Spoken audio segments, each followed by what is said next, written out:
welcome back. Today we are seed starting, and not a surprise, we've been doing that for a while, but what I'm starting today are zonal geraniums or pelargoniums. I believe that's how you say it. They are what we've always called geraniums, but they're actually pelargoniums. They are the annual geraniums that we purchase at nurseries locally.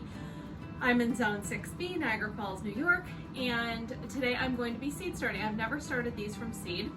Laura from Garden Answer started some, and I jumped on that bandwagon and ordered from Swallowtail Gardens.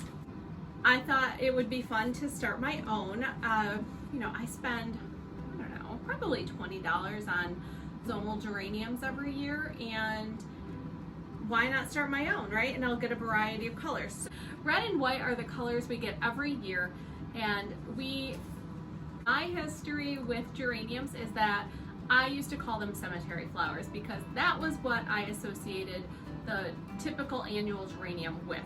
My grandmother would purchase them, we would go to the cemetery and pot up the container that was already there, and that's what I always associated geraniums with. I'm sure a lot of you had that same memory.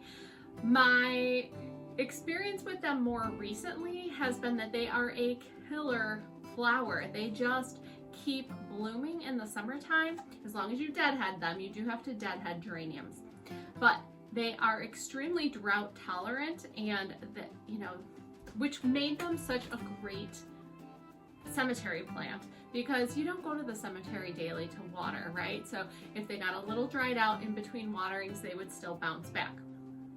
So in 2022, I purchased self-watering containers for my mother. She decided to pot up 2 of them and take them to the cemetery. So she kept one at home and potted them the exact same way. I think we planted a petunia, geranium, and some alyssum so that she could tell when the container needed some extra water.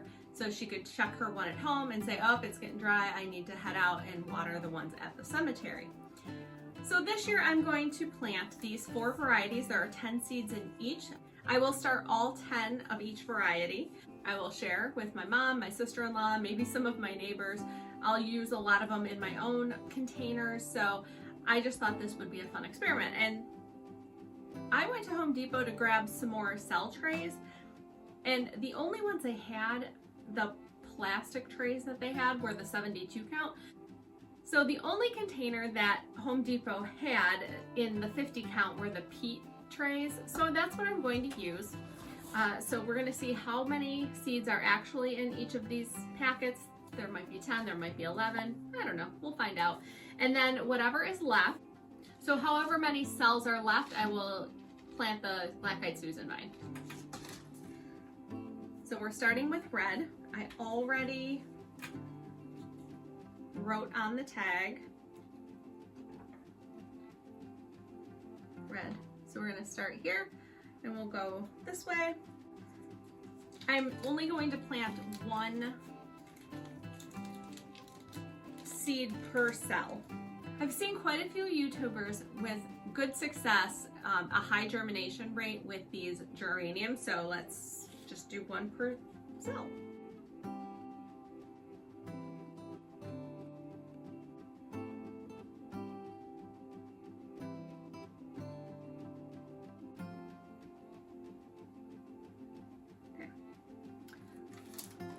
So that was 11 of the red.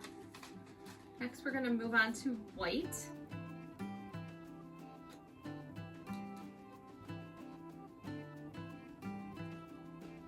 Next up is Maverick White.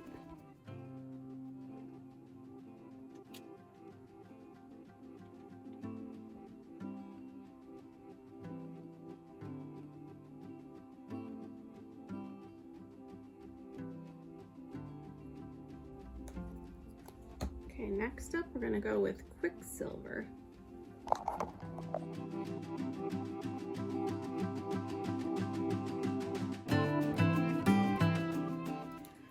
Okay, last up we have salmon. There were 12 of the Quicksilver.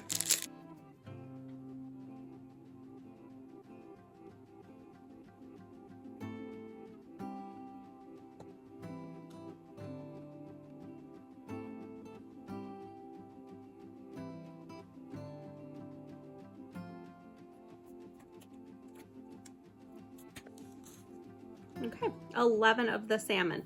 So that's 46 geranium seeds.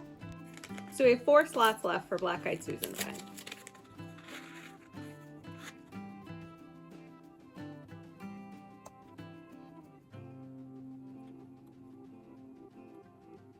Next up, once I get the vermiculite bag open, I'm going to sprinkle a light layer of vermiculite on top of the seeds just to help keep some of the moisture in, and it will still allow enough light in to help the seeds germinate.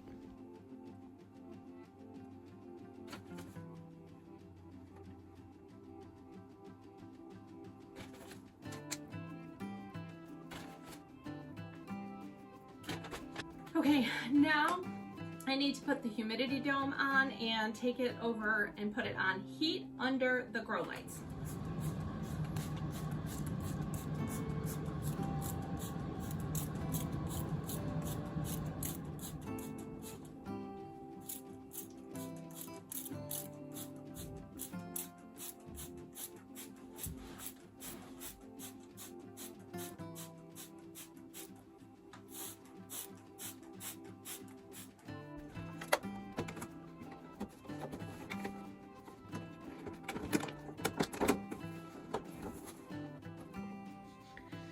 Okay, so there they are on the grow light, under the grow light on the heat mat. So there is the seedling heat mat, and the humidity dome is on. If your lights are putting out heat, you would probably want to put them on the heat mat without the grow light on. But because mine are not, they're cool to the touch, you can do both at the same time. If you choose just to put them on the heat mat first, that's fine, and then move them under the light once they've germinated. Alrighty, next up on today's agenda is I'm going to pot up the one ranunculus that has just taken off. So I think I showed this in a video Monday, the update on my ranunculus. So this is the ranunculus mix, and I have several that are sprouting. The happy mix seems to be putting on more root growth than top growth, but this one ranunculus corm here on the ranunculus mix side has really gone to town. Look at those roots. So you can see the roots on that thing and the top growth. I am just going to tuck it in here. Okay, so this is a pre-moistened soil and it's pretty wet, to be honest. So I will not be watering these in any extra. So I'm gonna make a little depression to put the corm. I'm gonna put some of this potting mix around it. I'm just being careful to put the pre-moistened soil on the corm and not on the green growth.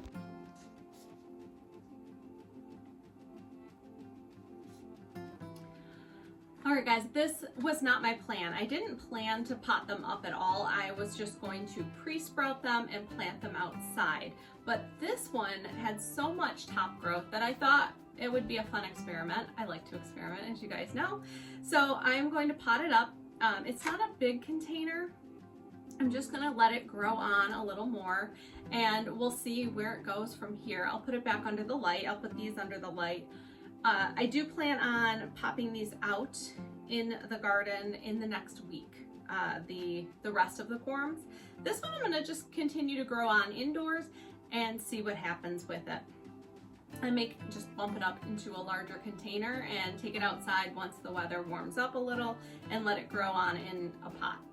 So that's the plan for this one. The rest will be going out into the garden in the next week. So I will definitely bring you along for that video. That'll be a fun one. I'm excited. I think starting on Monday, our temperatures are moving into the 40s. So I'm hopeful that it's going to be a little bit better, but we'll see. I also have all of my seedlings hardening off outside. The only things left in here are my stock plants, my little baby stocks, and those will be hardening off this week. I should start taking those outside as well to have my succession of stock, and then I will see if I need any successions of anything else. If I have something that I've winter sown, that I'm planning on that being a succession. So I do know I have some bupleurum and some bellflower and nigella, some poppies out there. So those will be my succession. So the next things I'm going to be starting indoors are definitely warm season tender annuals that I plan on putting in the flower garden. So that's where we are. All right guys, that's it for today. I hope you enjoyed this video. If you want to see more videos like this, please hit the subscribe button, and I will see you in the next video. Thanks so much for watching.